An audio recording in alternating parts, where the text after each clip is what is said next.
Hi, good morning children. Welcome to my YouTube channel Perfect Biology. എല്ലാവർക്കും സ്വാഗതം Perfect Biology-യിലേക്ക്. ഇന്ന് നമ്മൾ ചെയ്യാൻ പോകുന്നത് 10th-ലെ ഫസ്റ്റ് ചാപ്റ്ററിന്റെ സെക്കൻഡ് പാർട്ട് ആണ്. ഓക്കേ. സോ നമ്മൾ കഴിഞ്ഞ ക്ലാസ്സിൽ പഠിച്ചത് എവിടം വരെ ആയിരുന്നു? ന്യൂറോൺ ആയിരുന്നു. ന്യൂറോണിന്റെ സ്ട്രക്ചർ ആയിരുന്നു. സ്ട്രക്ചർ അതിന്റെ ഡയഗ്രാം, ടൈപ്സ് ഓഫ് ന്യൂറോൺ എവിടം വരെ ആയിരുന്നു നമ്മൾ പഠിച്ചത്. Today we are going to learn nervous system. Nervous system actually നിങ്ങൾക്ക് അറിയാം, കഴിഞ്ഞ വർഷം നിങ്ങൾ 9th-ല് പഠിച്ചതാണ് എന്തൊക്കെ? Digestive system, respiratory system, excretory system, അല്ലെ, സർക്കുലേറ്ററി സിസ്റ്റം, ഇതെല്ലാം നിങ്ങൾ കഴിഞ്ഞ വർഷം പഠിച്ചവരാണ്. അപ്പൊ സ്വാഭാവികമായിട്ടും this is one of the system, organ system in our body. That organ system receive the stimulus and transfer in to the brain. That system is called nervous system. Or our body respond towards a stimulus that is promoted by one of the organ system in our body. That is called what? Nervous system. So nervous systemത്തിനെ രണ്ടായിട്ട് classify ചെയ്തിട്ടുണ്ട്. One is central nervous system and other is peripheral nervous system. Central and peripheral. Okay. Central nervous system is again classified into two, that is brain and spinal cord. Central nervous system is again classified into two types, that is one is brain and other is spinal cord. And peripheral nervous system is again classified into two, cranial nerve and spinal nerve. Cranial nerve, the nerve seen in the brain, that is called cranial nerve. And spinal nerve, which means the nerve seen in the spinal cord, അല്ലേ, അതിനെ spinal nerve എന്നും പറയും. ഇപ്പൊ നമുക്ക് ആദ്യം പഠിക്കാനുള്ളത് brain ആണ്. ബ്രെയിനിന്റെ സ്ട്രക്ചർ, അതിന്റെ പാർട്സ്, അതിന്റെ ഫങ്ഷൻസ്, ഇത്രയും പഠിക്കണം നമുക്ക് ബ്രെയിനില്. So we will go to the content now. See here. Okay, this is the structure of brain. Here brain diagram is here and the parts of the brain also here. You can see here the largest outer part, largest part of the brain, that is called cerebrum, and second largest part of the brain, that is called cerebellum. Then the center of the center region consists of two parts. One is thalamus and hypothalamus, and the lower end of the brain, that is the connection between brain and the spinal cord. Okay, this is called medulla oblongata, one of the most important part of the brain, that is called medulla oblongata. Okay, so one by one നമുക്ക് പഠിക്കാം. ഇനി ആദ്യത്തെ part ഏതാ? Cerebrum ആണ്. Cerebrum, the first outer part of the brain നെയാണ് നമ്മൾ എന്ത് പറയുക? സെറിബ്രം എന്ന് പറയുന്നത്. സെറിബ്രത്തിൽ നിങ്ങൾ നോക്കിക്കഴിഞ്ഞാൽ നമ്മളിപ്പോ വരയ്ക്കുമ്പോ ഇങ്ങനെ വരയ്ക്കാൻ പറ്റുള്ളൂ.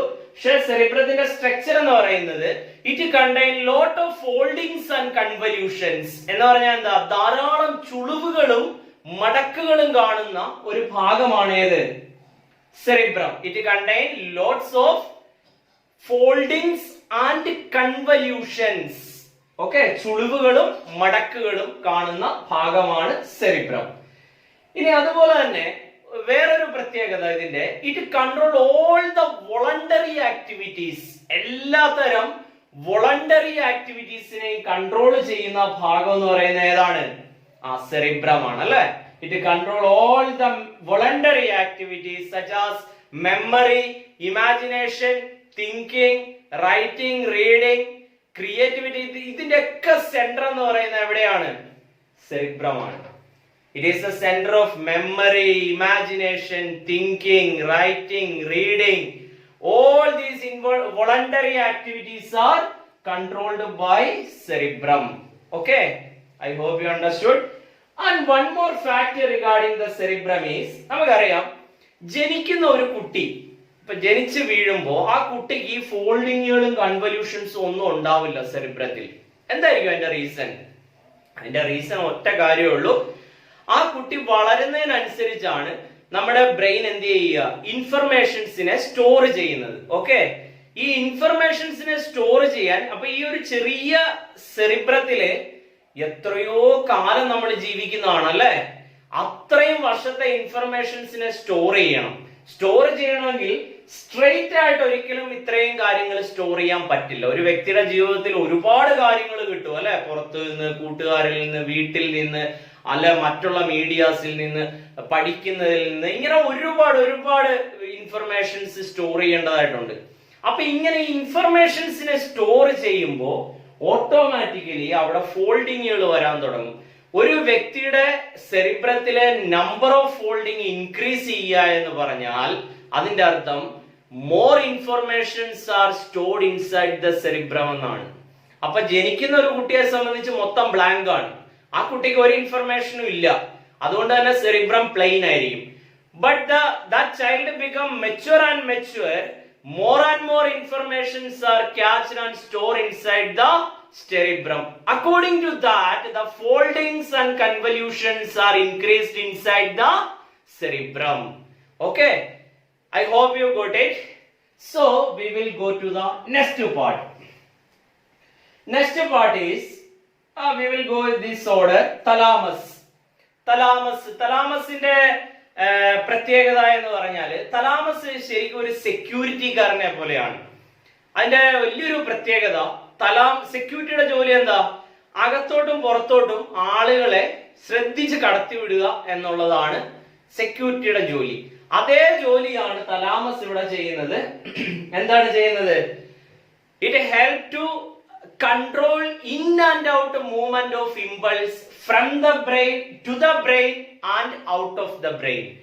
ബ്രെയിനിന് അകത്തേക്കും പുറത്തേക്കുമുള്ള ഇമ്പൾസുകളുടെ മൂവ്മെന്റിനെ കൺട്രോൾ ചെയ്യുക എന്നുള്ളതാണ് എന്തിന്റെ ഫംഗ്ഷൻ?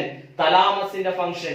അതുകൊണ്ട് തലാമസ് അറിയപ്പെടുന്നത് റിലേ സ്റ്റേഷൻ എന്നാണ് പറയുക. It is known as relay station of the brain. Okay, it control the in and out movement of impulse into the brain and out of the brain. Okay, അതുപോലെ തന്നെ വളരെ രസകരമായിട്ടുള്ള ഒരു പാർട്ടാണ് thalamus. ഒരു കാര്യം കൂടെ ഞാൻ പറഞ്ഞുതരാം. ഇപ്പൊ നമ്മള് എല്ലാവരും ഉറങ്ങാറുണ്ട് അല്ലെ, ഉറങ്ങാറുണ്ട്. ഈ ഉറങ്ങുന്ന സമയം നമുക്ക് ഒരിക്കലും കൃത്യമായിട്ട് പറയാൻ പറ്റില്ല. ഇപ്പൊ നിങ്ങൾ കിടക്കുന്ന സമയം നിങ്ങൾ പറയുമായിരിക്കും, ഇപ്പൊ ഞാൻ 10:30-ക്കാണ് കിടക്കുന്നത്. പക്ഷെ ആ വ്യക്തി ഉറങ്ങുന്നത് എത്ര മണിക്കാണ് എന്ന് ഈ ലോകത്തിൽ ഒരു വ്യക്തിയെ കൊണ്ടും കൃത്യമായിട്ട് നിർവചിക്കാൻ പറ്റില്ല. അതിന്റെ കാരണം, അല്ലെങ്കിൽ സംശയമുള്ളവർക്ക് ഇന്ന് നിങ്ങൾ വാച്ച് എടുത്ത് കയ്യിൽ വെച്ചുകൊണ്ട് കിടക്കുക. നിങ്ങൾ കിടക്കുന്നത് 10:30-ക്കോ അല്ല 11-നോ ആയിക്കോട്ടെ, പക്ഷെ നിങ്ങൾ ഉറങ്ങുന്നത് എത്രയാണെന്ന് എന്നോട് പറയണം. It is A challenge for you. Okay, it is A challenge. അതിന്റെ കാരണം, ആ സമയത്ത് നമ്മൾ ഉറങ്ങുക എന്ന് പറയുമ്പോൾ സ്ലീപ്പിംഗ് സ്റ്റേജ് എന്ന് പറഞ്ഞാൽ തലാമസ് ഒരു ഇമ്പൾസുകളെയും പിന്നെ ബ്രെയിനിലോട്ട് കടത്തി വിടില്ല. At that time onwards we are started sleeping. Okay, അപ്പോഴാണ് നമ്മൾ ശരിക്കും ഉറങ്ങുന്നത്. ആ ഒരു പ്രോസസ് സ്റ്റാർട്ട് ചെയ്യുന്ന അപ്പോഴാണ്. അപ്പൊ തലാമസ് ഇല്ലായിരുന്നെങ്കിൽ, can you imagine this? Without thalamus, what happened to our human body? എന്ത് സംഭവിക്കുമായിരുന്നു തലാമസ് ഇല്ലായിരുന്നെങ്കിൽ? തീർച്ചയായിട്ടും ഈ ലോകത്ത് ആരും ഉറങ്ങത്തില്ലായിരുന്നു. കാരണം നമ്മൾ ഡേ ടൈമിൽ എങ്ങനെയാണോ എപ്പോഴും ഇങ്ങനെ ആക്റ്റീവാണ്, ബ്രെയിനിലായിട്ട് ഇങ്ങനെ പോയിക്കൊണ്ടിരിക്കുക ഇമ്പൾസുകൾ. അപ്പൊ ബ്രെയിൻ എപ്പോഴും ഇങ്ങനെ ആക്ടിവേറ്റ് ചെയ്തോണ്ടിരിക്കും. പക്ഷെ റെസ്റ്റിംഗ് ടൈമില് ബ്രെയിനകത്തോട്ട് ഒരു ഇമ്പൾസുകളെയും തലാമസ് എന്ത് ചെയ്യില്ല. It does not allow to enter any of the impulse into the brain at the resting time. അതിനെയാണ് നമ്മൾ സ്ലീപ്പിംഗ് എന്ന് പറയുന്നത്. ഓക്കെ, സോ തലാമസ് ഇല്ലായിരുന്നെങ്കിൽ നിങ്ങളൊന്ന് ഇമാജിൻ ചെയ്ത് നോക്കുക വെറുതെ ഇരിക്കുന്ന സമയത്ത്. ഓക്കെ, സോ തലാമസ് എന്നെ പറയുന്ന വേറൊരു പേരെന്താ? റിലേ സ്റ്റേഷൻ എന്നാണ്. It control the movement of impulse in to the brain and out of the brain. That is the function of thalamus. Then the cerebellum.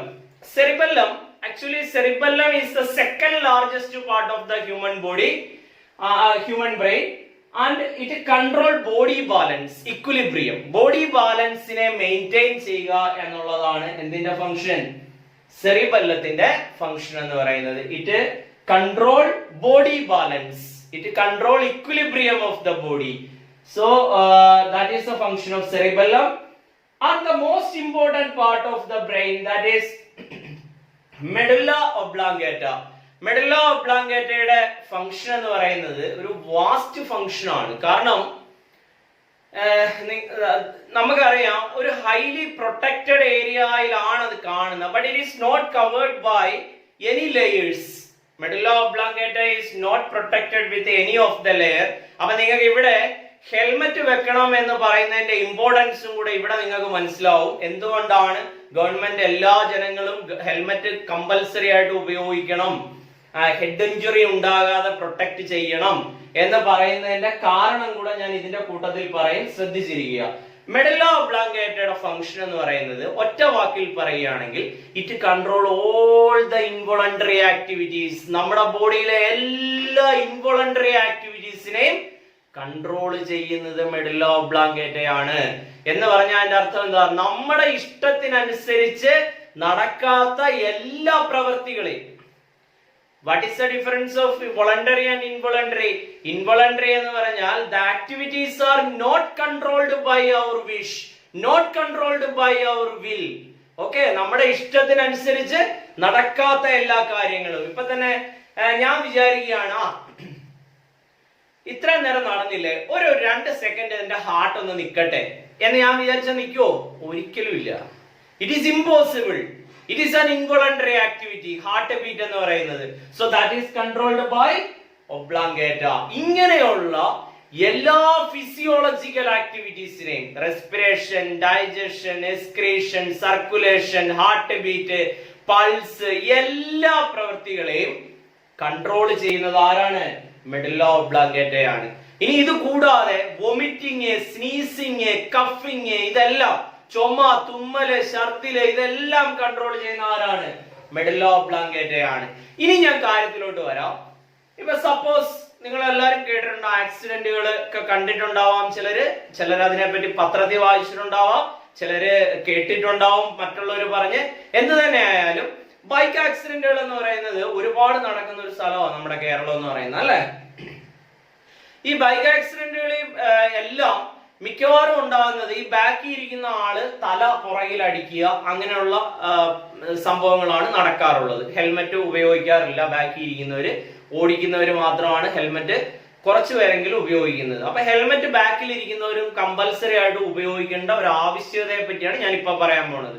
കാരണം എന്താന്ന് വെച്ചാൽ നമ്മുടെ ഈ ബ്രെയിനിന്റെ ഈ പോർഷൻസ് കംപ്ലീറ്റ് ക്രേനിയം എന്ന് പറയുന്ന ഒരു ക്യാവിറ്റി കവർ ചെയ്തിട്ടുണ്ട്. എന്ന് പറഞ്ഞാൽ നമ്മുടെ തലയോട്ടി എന്ന് പറയും, ആ ബോൺ കൊണ്ട് കവർ ചെയ്തിട്ടുണ്ട്. അതിന്റെ ഉള്ളിലായിട്ട് മെനിഞ്ചസ് എന്ന് പറയുന്ന ഒരു കവറിംഗ് ഉണ്ട്, മെനിഞ്ചസ്. അതിന്റെ ഉള്ളിലായിട്ട് ഒരു ഫ്ലൂയിഡ് ആണ് കാണുക, സെറിബ്രോസ്പൈനൽ ഫ്ലൂയിഡ് എന്ന് പറയും, CSF എന്ന് പറയും. അപ്പൊ ഇങ്ങനെ 3 രീതിയിലാണ് നമ്മുടെ ബ്രെയിൻ പ്രൊട്ടക്ട് ചെയ്തിരിക്കുന്നത്. ആദ്യം ക്രേനിയം എന്ന് പറയുന്ന ബോൺ ഉണ്ട്, അതിന്റെ ഉള്ളിലായിട്ട് മെനിഞ്ചസ് ഉണ്ട്, അതിന്റെ ഉള്ളിലായിട്ട് CSF എന്ന് പറയുന്ന ഫ്ലൂയിഡും കാണുന്നുണ്ട്. പക്ഷെ ഈ ക്രേനിയം, നമ്മുടെ ഈ തലയുടെ പുറകു ഭാഗത്ത് ഈ കുഴുവില് ക്രേനിയം ഇല്ല. Cranium is absent there. അവിടെ ഒരു മുഴ പോലെ നമുക്ക് കാണാം, ഇങ്ങനെ തൊട്ട് നോക്കി കഴിഞ്ഞാൽ കാണാൻ പറ്റും. അതൊരു കണക്ഷനാണ്, നമ്മുടെ സ്പൈനൽ കോഡും ബ്രെയിനുമായിട്ടുള്ള ഒരു കണക്ഷനാണ് അവിടെ വരുന്നത്.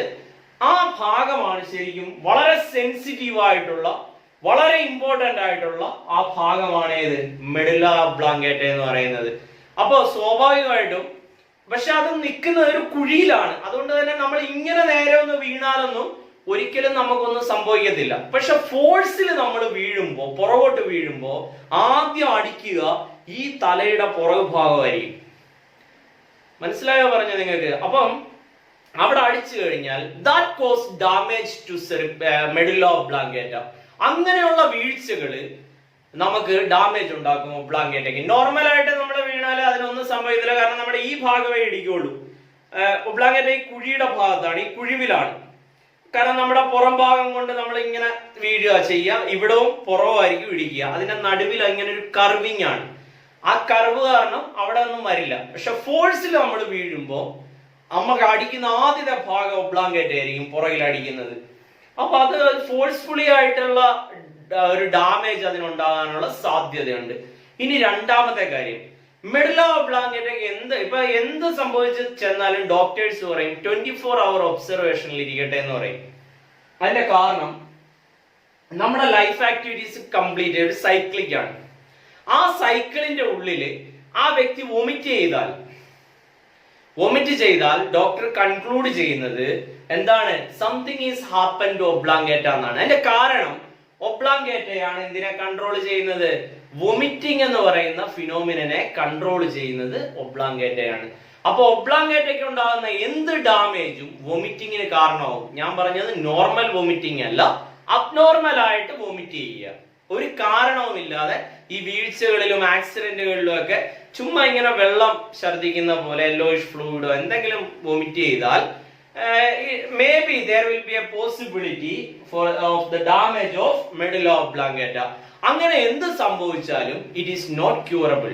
അതാണ് അതിനകത്തെ കാര്യം. ഒബ്ലാങ്കേറ്റയ്ക്ക് ഉണ്ടാകുന്ന ഒരു കംപ്ലൈന്റുകളും നമുക്ക് എന്ത് ചെയ്യാൻ പറ്റില്ല, അത് അൺക്യൂറബിൾ ആണ്. എന്ന് പറഞ്ഞാൽ നമുക്ക് ട്രീറ്റ്മെന്റ് ഇല്ല, നമുക്ക് ഒരു ട്രീറ്റ്മെന്റുകളും ഇല്ല.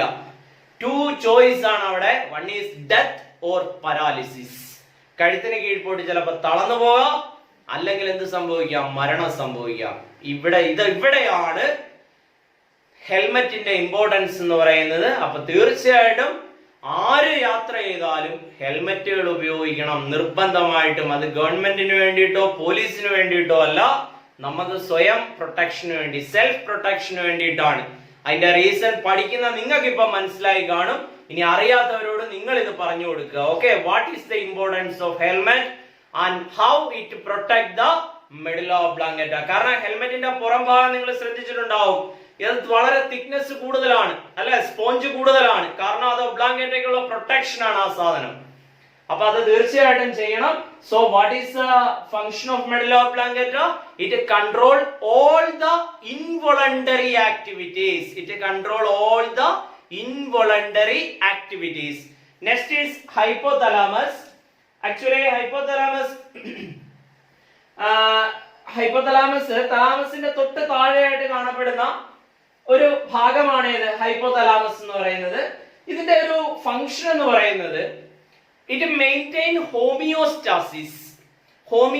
ഇന്റേണൽ ബോഡി പ്രഷറിനെ ബാലൻസ് ചെയ്യുക എന്നുള്ളതാണ് hypothalamusന്റെ function എന്ന് പറയുന്നത്. To maintain homeostasis. These are the parts of the brain and its functions. Cerebrum, thalamus, cerebellum, medulla oblongata and hypothalamus. ഇനി രണ്ട് കാര്യം കൂടെ ഉള്ളൂ നമുക്ക് ഇതിനകത്ത്. ഇതിന്റെ ഔട്ടർ റീജിയനിലോട്ട് നമുക്ക് ഒന്നുകൂടെ ഒന്ന് പോകാം. ഞാനപ്പം എല്ലാം പറഞ്ഞപ്പോൾ ഞാൻ പറഞ്ഞു മൂന്ന് കാര്യങ്ങളെ പറ്റി കൂടി പറഞ്ഞിരുന്നു. The brain is covered with a bony cavity. Brain കാണുന്നത് ഒരു ബോണി ക്യാവിറ്റിക്ക് അകത്താണ്. ആ ബോണി ക്യാവിറ്റിക്ക് പറയുന്ന ആ അസ്ഥി കൊണ്ടുണ്ടാക്കിയ ആ ഫുള്ള് കവറിങ്ങിന് പറയുന്ന പേര് ക്രേനിയം അല്ലെങ്കിൽ തലയോട്ടി എന്നാണ് പറയുക, ക്രേനിയം. ഇനി അതിന്റെ അകത്തായിട്ട് ഒരു ഡബിൾ ലെയർഡ് സ്ട്രക്ചർ കാണുന്നുണ്ട്. That is called meninges. That structure is called meninges. ഇനി മെനിഞ്ചസിന്റെ അകത്തായിട്ട് it is seen an important fluid there. ഒരു വാട്ടറി ഫ്ലൂയിഡ് കാണുന്നുണ്ട്. That is called cerebrospinal fluid or CSF. ഇതാണ് അതിന്റെ ഷോർട്ട് ഫോം എന്ന് പറയുന്നത്. CSF എന്ന് പറയുന്നത് സെറിബ്രോ സ്പൈനൽ ഫ്ലൂയിഡ്. അത് സെറിബ്രോ എന്നും സ്പൈനൽ എന്നും വരാനുള്ള കാരണം അത് it is seen in the brain and it also seen inside the spinal cord. രണ്ടിലും കാണുന്ന, കോമൺ ആയിട്ട് കാണുന്ന ഒരു ഫ്ലൂയിഡ് ആണ് ഇത് CSF അല്ലെങ്കിൽ സെറിബ്രോസ്പൈനൽ ഫ്ലൂയിഡ് എന്ന് പറയുന്നത്. ഓക്കെ, സോ ഈ CSF ന്റെ ഫംഗ്ഷൻ എന്തൊക്കെയാണെന്ന് നോക്കാം. ഒന്ന്, it give oxygen and nutrients. ഇത് ഓക്സിജനും ന്യൂട്രിയൻസും പ്രൊവൈഡ് ചെയ്യുന്നുണ്ട്. രണ്ടാമത്തത്, it help to identify brain disorders. ബ്രെയിനിനുണ്ടാകുന്ന ഡിസോർഡറുകള്, കംപ്ലൈന്റുകള്, ഡിസീസുകള് ഐഡന്റിഫൈ ചെയ്യാനായിട്ട് ഏത് സഹായിക്കും? CSF സഹായിക്കുന്നുണ്ട്. It provide oxygen and nutrients. It help to identify brain disorders and it protect the brain from external injuries. അത് ബ്രെയിനിനെ എക്സ്റ്റേണൽ ഇഞ്ചുറീസിൽ നിന്ന് പ്രൊട്ടക്ട് ചെയ്യാനും സഹായിക്കും. സോ ഇത്രയാണ് ബ്രെയിനിന്റെ പാർട്സും ബ്രെയിനിന്റെ ഫങ്ഷൻസും എന്ന് പറയുന്നത്. നിങ്ങൾക്ക് എല്ലാവർക്കും ഇത് മനസ്സിലായി കാണുമെന്ന് വിചാരിക്കുകയാണ് ഞാൻ. സോ നിങ്ങൾക്ക് മുമ്പത്തെ വീഡിയോ ഇഷ്ടപ്പെട്ടെങ്കിൽ, കാണാത്തവർ ഇനിയും ഉണ്ടെങ്കിൽ തീർച്ചയായിട്ടും കാണണം. കണ്ടു കഴിഞ്ഞവര് ഈ വീഡിയോ ഞാൻ ഇന്ന് അപ്ലോഡ് ചെയ്യും. സോ നിങ്ങൾ ഇത് കാണുക. ഇനി സബ്സ്ക്രൈബ് ചെയ്യാനുള്ളവര് തീർച്ചയായിട്ടും ഈ ചാനൽ നിങ്ങൾക്ക് ഇഷ്ടപ്പെട്ടെങ്കിൽ സബ്സ്ക്രൈബ് ചെയ്യണം. So bye, see you in the next class.